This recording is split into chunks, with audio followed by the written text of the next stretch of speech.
Spoilers ahead. The movie begins with a group of friends going on a camping trip. We meet Chad and Chuck, Allison, Todd, and Chloe, Mitch, Jason, Naomi, and Mike. Before two hillbillies overtake them and give them the creeps. They arrive at a service station, and the hillbillies from earlier are there as well. We begin to see the story from their point of view. We meet Dale and Tucker. Dale has had bad luck with girls as of late, and tries to talk to Allison. But he comes off as weird. And Chad chases him away with some Elvis moves. Tucker has bought a cabin up in the woods for a holiday home. He and Dale are going up for some fishing and to fix the place up. A cop pulls them over, and tells them that nothing comes from these woods except pain and suffering. And he lets them go. They arrive at the cabin, and see that it's a fixer-upper. It looks like the place previously belonged to the Sawyer family. Buy 3, get 2 free, no expiration date. All right. Before Dale saves Tucker from a loose nail board. The kids from earlier have now set up camp, and Chad begins to tell them a scary story. Basically, a group like them were out camping, and some hillbillies killed them, leaving one final girl, that old chestnut. One of the group members suggests skinny dipping, and they partake. We show Dale and Tucker fishing on the creek, arguing over the last beer, while Chad is making creepy advances on Allison. The kids show up at the same creek that Tucker and Dale are fishing at. And after getting startled, Allison knocks herself out on a rock. Dale jumps into the creek and saves her, but the other kids think they are kidnapping her and run away. Chad and the group find Tucker and Dale's cabin, while Chuck runs off to get the sheriff. Allison wakes up in the strange cabin and meets Dale, who tells her how he saved her, while her friends just ran away. She also meets Jangers. Dale and Allison get along. What's your name? And decide to play board games while waiting for her friends. The kids convince Mitch to go up to the cabin and ask about Allison. Tucker is out back chopping some wood with a chainsaw, when he comes across a bee's nest. Tucker begins to run away from the bees with an ode to Texas Chainsaw Massacre. But Mitch thinks he's running after him.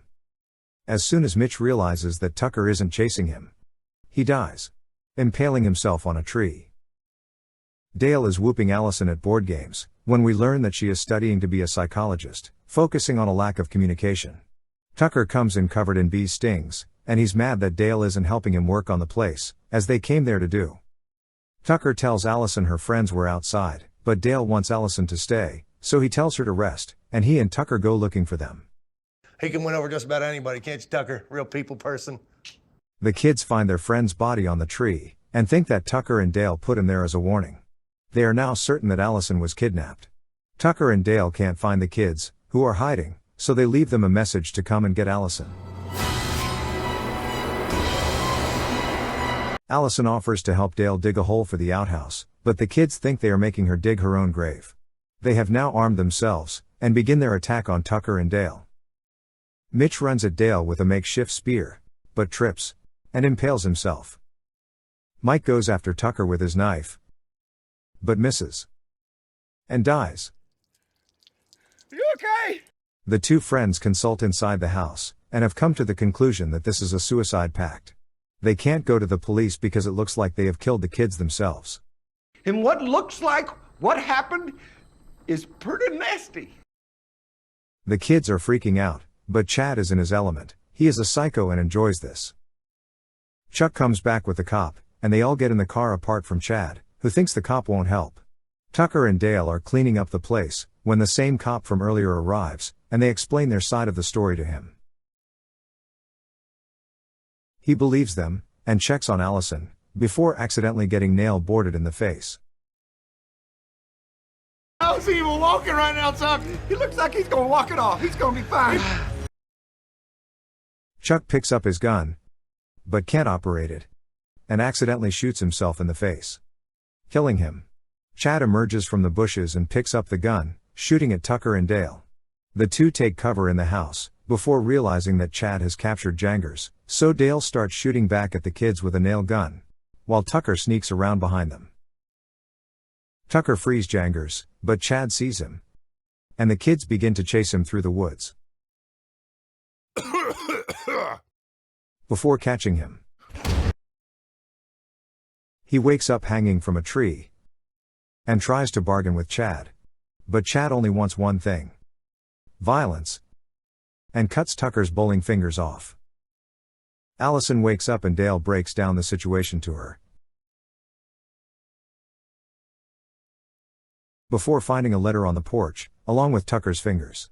Tucker is mentioned in the letter, so Dale goes off in search of him. Finding him tied up, being used as bait. The kids set up a trap, but it fails due to Dale's lack of endowment. Chad has finally found Allison, but when she tries to explain that Dale and Tucker are good guys, the kids think that she has Stockholm Syndrome. Tucker and Dale get back to the cabin, and they all sit down for a therapy session with Allison. Chad tells his camp story again about the Hillbillies, but explains that the final girl was his mother, and that's why he hates hillbillies. And he is allergic to chamomile tea.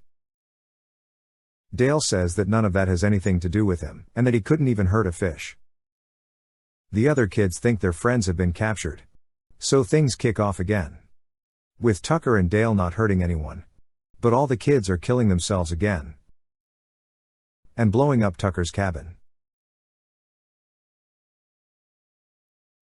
But Chad has survived, and begins to pursue them. Before Dale crashes the truck into a tree, knocking himself out. Dale wakes to find Allison missing, and Tucker on the ground, too injured to go on. That hurt very much. Chad has taken Allison to the nearby lumber mill, and Dale gets intimidating.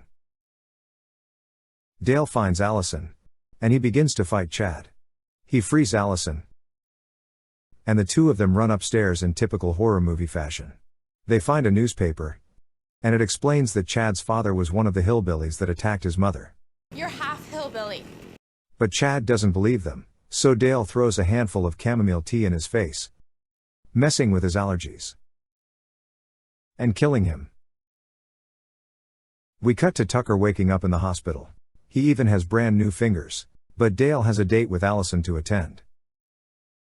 Their date is at the bowling alley, where Dale gives Allison a present, and they kiss.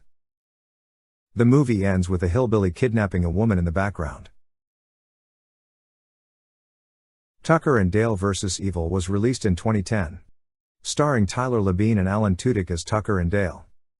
And was written and directed by Eli Craig. Thank you for watching. Subscribe for more.